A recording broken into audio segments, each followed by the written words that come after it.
Welcome to Bitcoin Technical Analysis live on World Crypto Network.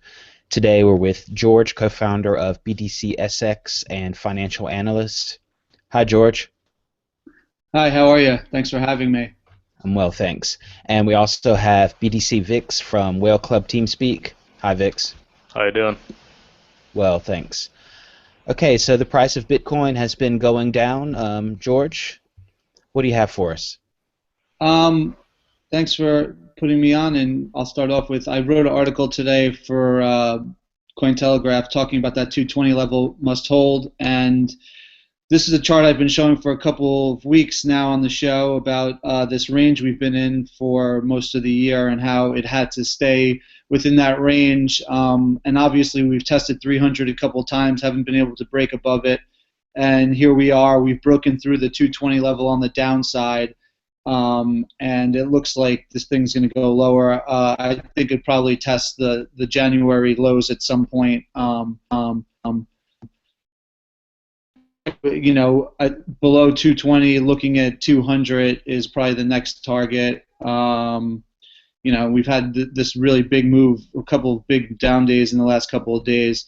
But I actually will let VIX do more of the talking around Bitcoin, and I'm just going to put up a chart of the VIX, which has spiked in the last couple of days. And the reason why I'm showing this is because people have been talking about Bitcoin and how it's negatively correlated with the USD and gold, and everything is starting to go down together, and that's usually what happens when you get levels like this on the VIX. Everything starts to correlate and correlates towards one, which means that everything goes down in tandem. And you're starting to see that with Bitcoin, and there could be a lot of reasons why. It could be people looking for money who have been margin called in the Chinese market, people just looking to raise cash, etc. The U.S. dollar here over the last couple of weeks has really gotten demolished. In fact, it's below its 200-day for the first time all year, and it looks like it's going to go lower. And obviously, one of the main reasons why is because people are now speculating that the U.S. isn't going to raise interest rates, and the dollar was strong based on that. It could just be a panic move as well. We've seen in the last couple of days, but if you look in this area right here, which is around the July-August, looks like a double top formed, and we've gone lower.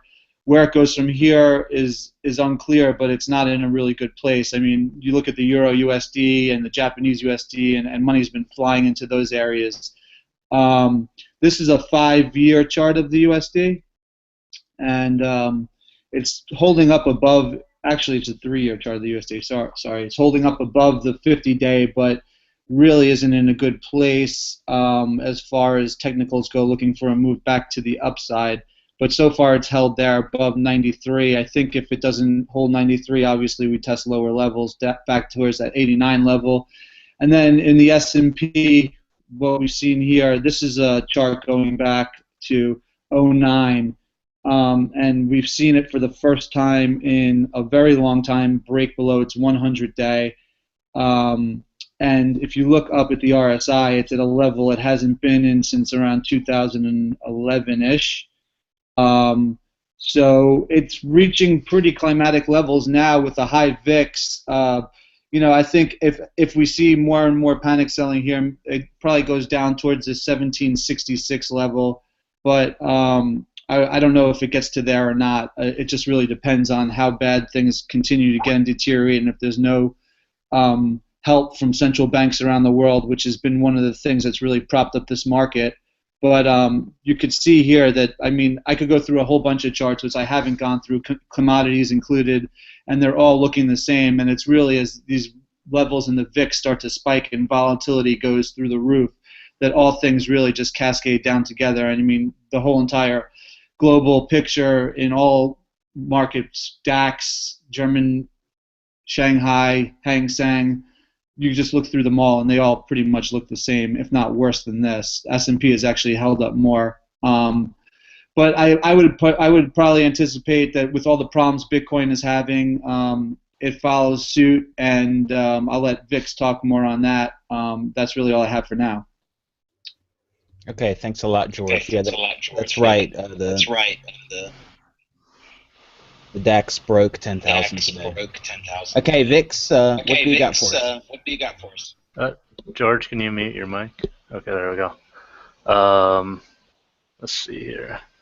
So basically, I don't want to, go over the old news that Bitfinex had that huge flash crash. But what I think is interesting from the trader perspective is we're hearing a lot of kind of, people saying, okay, well, we cleared out those margin longs, time probably to get long, and I've not been, sympathetic to that view at all.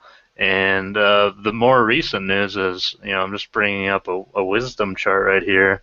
Bitfinex had an outage earlier for, the better part of 4 hours, 4 to 5 hours. And when it came back online, it completely lost that 220 level that George has been talking about.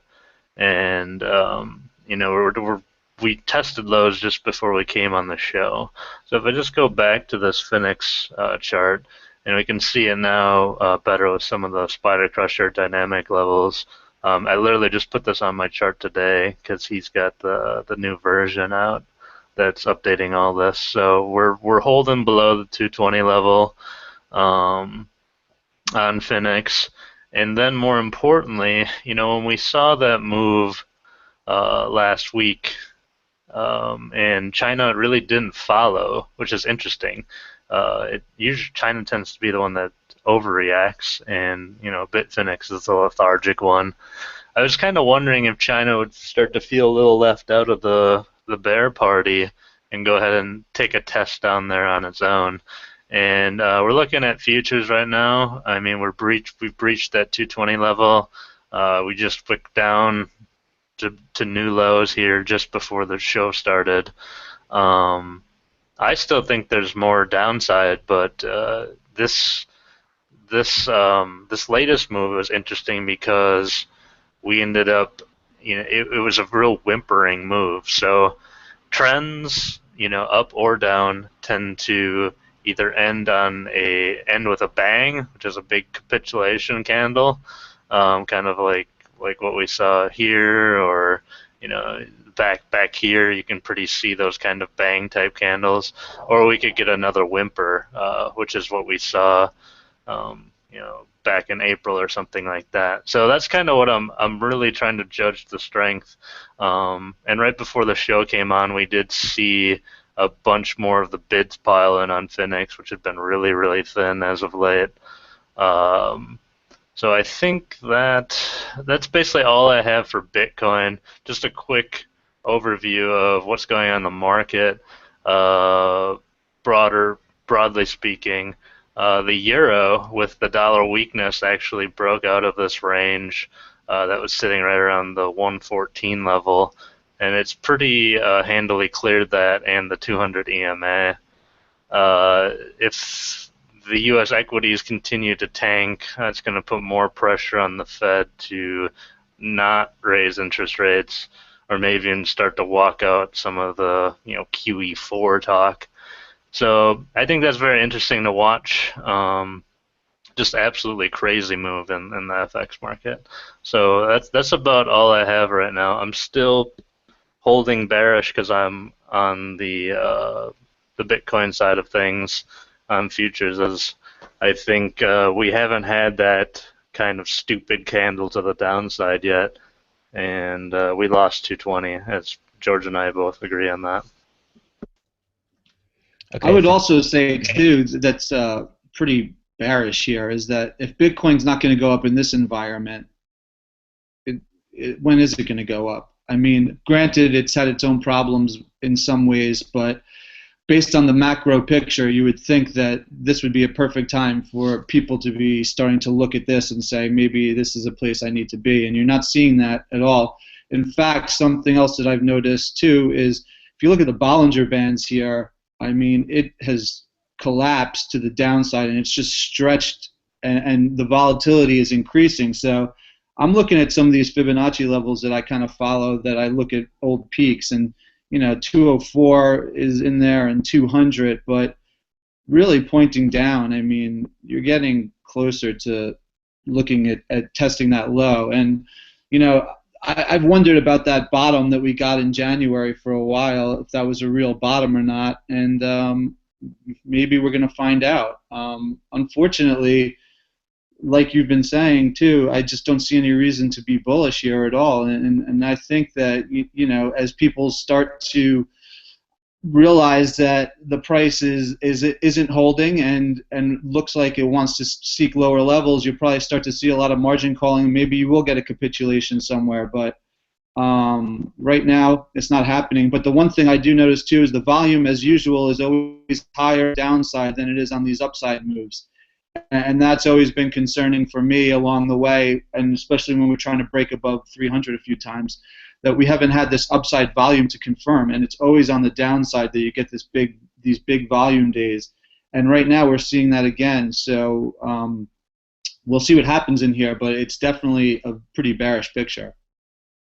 Yeah, I have a little bit to add to that. Can you mute your mic, George? Alright, so yeah, I just bring up some drawing tools right here, and this is the old, the move down to 160, just in CNY right here. So, you're seeing these, kind of Wyckoff three drives patterns, right? Second wave, and then you have the third big capitulative wave right there. And if we just go to the chart right now, that we're looking at, this kind of could appear like the start of that third wave. So I don't know. That's just why I keep pointing towards this being not the bottom. I don't feel the stupidness in the candle that I want to feel. But that's about all I have to add.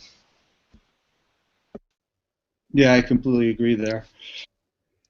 Yeah, I agree with both of you too. Doesn't look really like the bottom yet. Okay, thanks everyone for watching. That was Bitcoin Technical Analysis on World Crypto Network. Watch us again this coming Wednesday.